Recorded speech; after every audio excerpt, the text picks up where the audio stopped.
Nosotros somos el equipo número 3, conformado por Ayala Navarro Andrea, Huitroni Casa Ana Sofía, Genegalín García Aremi y Moreno Flores Valeria.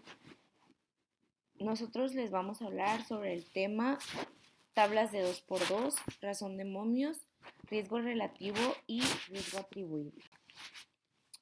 Las tablas de 2x2, también conocidas como tablas de contingencia o de doble entrada, son una herramienta fundamental que nos proporciona una forma de representar datos que nos pueden facilitar el cálculo de probabilidades, en este caso, pues aplicadas a la epidemiología.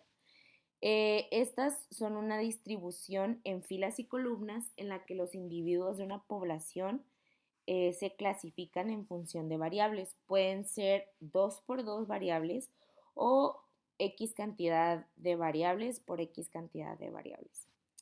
Las filas y las columnas pueden ser definidas de diferentes formas según el tipo de diseño estadístico que queremos lograr. Estas tablas se emplean para medir la utilidad de una prueba diagnóstica, para evaluar la concordancia entre dos observaciones y pues para cuantificar la fuerza de asociación entre dos variables, como aquí pues tenemos el ejemplo de la tabla, en donde tenemos que aquellos que fueron expuestos o no expuestos a un factor de riesgo y colocamos si presentaron o no la enfermedad con el total de personas que lo hicieron o no. Tenemos tipos de diseños estadísticos y entre ellos se encuentra el diseño prospectivo, en donde se van a seleccionar los sujetos con base en la exposición donde se definen las filas y cada columna va a representar un resultado diferente. Tenemos el diseño retrospectivo, en el cual cada columna va a representar un diferente grupo de sujetos que se identifican en la presencia o ausencia de la enfermedad y cada fila representa diferente exposición en el pasado. Tenemos también el diseño experimental, en donde cada fila va a representar un tratamiento de grupo y cada columna diferentes resultados. Y por último tenemos el diseño transversal, en donde la categoría de exposición se especifica en diferentes filas y la enfermedad en diferentes columnas. Hablando ahora sí de los tipos de estudio, entonces vamos a tener el estudio transversal, en el cual se van a examinar la prevalencia de enfermedades y problemas de salud y también de conocidos o potenciales factores de riesgo y o protección, en donde vamos a tener como características de este estudio que se basan en una imagen fotográfica de la población, recolectan datos donde pueden tardar semanas o meses, son de bajo costo de ejecución y posibilidad de obtener estimaciones puntuales. Tienen una dificultad para establecer la relación temporal entre lo que serían las exposiciones y las tablas van a presentar una variable independiente en las filas y una variable dependiente en las columnas. Para este tipo de estudio se utiliza el OR, también conocido como razón de momios. Y pues tenemos un ejemplo de este tipo de estudio. Esto es nada más para que se den una idea de cómo sería la tabla en este tipo de estudio. Tenemos también el estudio CORTES, en donde se sustenta su estrategia en el seguimiento del tiempo de dos o más grupos de individuos que han sido divididos según el grado de exposición a un determinado factor, es decir, aquellos que fueron expuestos y aquellos que no fueron expuestos. Y en este tipo de estudio se utiliza el RR o riesgo relativo. Al inicio de este estudio, ninguno de los individuos tiene la enfermedad o daño en estudio. Habrá de compararse la incidencia de nuevos casos entre ambos grupos. Las incidencias pueden calcularse de la siguiente manera. Analizando el número de casos nuevos en relación a la población y considerando el periodo en que cada individuo permaneció en el grupo, según la tasa de incidencia. Y pues como ejemplo de ello tenemos esta siguiente tabla para que se den cuenta pues de cómo sería en el tipo de estudio corte. Como siguiente tipo de estudio tenemos el de casos y controles, en donde los sujetos incluidos proceden de dos grupos según sean los casos o controles.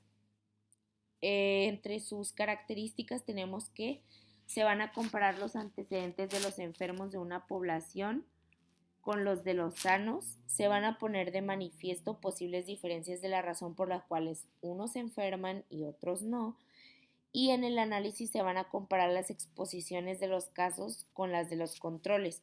Los resultados van a ser presentados utilizando los ODDS, que se calcula con el cociente de la probabilidad de enfermar y de no enfermar, y la razón de ODDS, de adquirir la enfermedad entre expuestos y no expuestos. Y para este tipo de estudio, pues también se utiliza el RR, también conocido como riesgo relativo. Y pues aquí está el ejemplo de este tipo de estudio. Y ahora sí, ¿qué es el RR o riesgo relativo? Pues este cálculo se emplea en estudios longitudinales como los de corte, como mencionamos, en los cuales va a existir la posibilidad de conocer la incidencia de la enfermedad y por tanto permite establecer que el evento o enfermedad es posterior a la exposición. Y pues aquí tenemos la fórmula de este. Y tenemos la razón de momios, RM o UOR, perdón, y se va a definir como la propagación de la probabilidad de que ocurra un evento en un grupo en comparación con otro grupo. Este es útil para determinar la fuerza de la asociación entre dos variables, especialmente pues cuando se estudian enfermedades u eventos desconocidos. Este se emplea como un buen estimador del RR en estudios transversales o de casos y controles en los cuales la incidencia no se puede conocer. Es el cociente entre la probabilidad de que un hecho ocurra y la probabilidad de que no ocurra. Y pues aquí tenemos su fórmula y el ejemplo. Y finalmente tenemos el riesgo atribuible, el cual es un cálculo que va a aportarnos una estimación de la proporción de casos que están relacionados con una exposición determinada. Usualmente se interpreta como la fracción de enfermedad de una población que se evitaría reduciendo o eliminando la exposición a cierto agente etiológico en el supuesto de que pues este agente sea la causa. Va a medir pues la parte del riesgo que puede ser atribuido al factor, como ya lo dijimos, y también mide lo probable del impacto de la salud de la población expuesta si este factor se suprime. Y pues aquí tenemos su fórmula, que es riesgo atribuible igual a Y menos Y, en donde se consideran dos formas básicas de este tipo de cálculo. Número uno, la diferencia absoluta de incidencias o exceso de riesgo que representa el ER. Y dos, la misma relativa a la incidencia en el grupo en estudio. ER pues se define como la diferencia entre la incidencia en los expuestos y la incidencia en los no expuestos al factor de riesgo. Esto es para explicarles lo que representa en la fórmula, lo que significan las letras en la fórmula. Y pues el riesgo atribuible nos proporciona, el riesgo atribuible es proporcional a lo que representa el ER relativo a la incidencia en el grupo estudiado.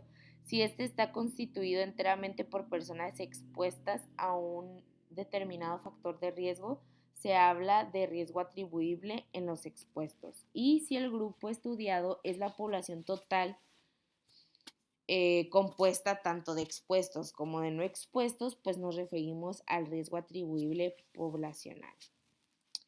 El RAE y el RAP se suelen expresar en porcentajes y se interpretan como la proporción de incidencia en el grupo en estudio que puede ser atribuida al factor de riesgo. Y pues eso sería todo por nuestra parte.